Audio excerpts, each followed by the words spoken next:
नमस्कार दोस्तों, मेरा नाम विनय है और मैं फिर से स्वागत करता हूं अपने चैनल अनटोल्ड स्टोरीज में। वैसे तो अंतरिक्ष के कई अनसुलझे रहस्य हैं जिसे सुनकर वैज्ञानिक भी हैरान है। अंतरिक्ष रहस्यों से भरा है, कुछ को वैज्ञानिक ने सुलझा लिया है तो कुछ अब तक उनको परेशान कर रहे हैं। अंतरिक्ष के उन अनसुलझे रहस्यों में से कुछ रहस्य डार्क मैटर से भी जुड़े हैं। आज जिसके बारे में हम जानेंगे, वर्ष 1930 में स्विट्जरलैंड के खगोल शास्त्री फ्रिट्ज जीविक ने एक बात गौर की। वह यह कि दूर ब्रह्मांड में आकाश गंगाओं का एक झुंड है, एक दूसरे की परिक्रमा कर रहा है। परिक्रमा में असाधारण बात यह थी कि उनका जितना वजन दिख रहा था उसके मुकाबले कई गुना ज्यादा उनकी परिक्रमा की रफ्तार थी। इस गुत्थी को सुलझाने के लिए उन्होंने एक विचार व्यक्त किया कि कोई चीज है जो इन आकाश गंगाओं की ओर गुरुत्वाकर्षण बल की मदद से खींच रही है। उन चीजों को उन्होंने डार्क मैटर कहा। फिर शोधकर्ताओं ने इस बात की पुष्टि की कि पूरे ब्रह्मांड में इस तरह की रहस्यमय चीजें हैं।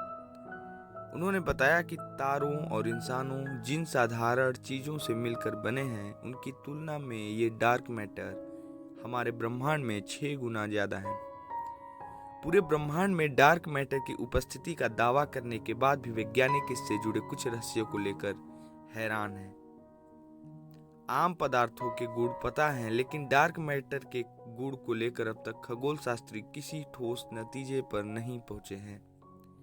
कुछ थ्योरी के मुताबिक डार्क मैटर के पार्टिकल्स का अपना खुद का एंटी पार्टिकल्स होगा, जिसका मतलब है कि जब डार्क मैटर के दो पार्टिकल्स आपस में मिलते होंगे तब एक दूसरे को तबाह कर देते होंगे, लेकिन अब तक इसका कोई भी ठोस प्रमाण नहीं मिला है। कुछ थ्योरी में माना जाता है कि डार्क मैटर एक्सियन नाम के पार्टिकल से बने होंगे। उसका वजन प्रोटॉन के वजन से 1031 गुना कम होगा। कुछ प्रयोगों में एक्सियन को खोजने की कोशिश की जा रही है। सामान्य चीजों के बीच फोटोन के आदान प्रदान से इलेक्ट्रोमैग्नेटिक फोर्स उत्पन्न होता है, जिसे आम चीजें महसूस करती हैं। ऐसे में सवाल उठता है कि क्या डार्क मैटर भी इस तरह का कोई बल महसूस करते हैं? सामान्य चीजें प्रोटॉन और इलेक्ट्रॉन जैसे कणों से मिलकर बनी है।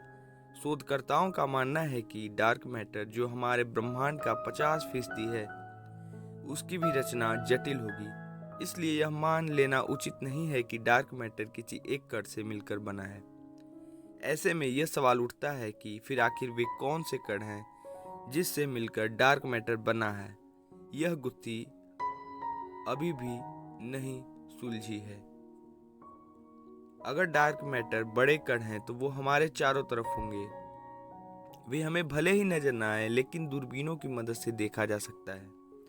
और भले ही वे आम चीजों की ओर आकर्षित न हों, लेकिन कभी यह संयोग तो बना ही होगा कि कोई डार्क मैटर का कण सामान्य कण जैसे प्रोटॉन या इलेक्ट्रॉन से टकराए, लेकिन अब तक इनका पता नहीं लगाया जा सका है। सबसे चौंकाने वाला सवाल तो यह है कि असल में डार्क मैटर है क्या। शुरू में कुछ वैज्ञानिकों ने दावा किया कि ब्रह्मांड का गुमशुदा वजन, जो वह मृत तारों और ब्लैक होल से बना है, लेकिन इससे भी डार्क मैटर को लेकर कुछ स्पष्ट नहीं हुआ। कुछ थ्योरियों में कहा गया कि असल में डार्क मैटर बड़े कण हैं जिनका दूसरों कणों से संबंध बहुत कमजोर है, या वे दूसरे कणों की ओर आकर्षित नहीं होते हैं। यह न्यूट्रॉन की तरह व्यवहार करता है और प्रोटॉन के मुकाबले 10 से 100 गुना ज्यादा वजनी है।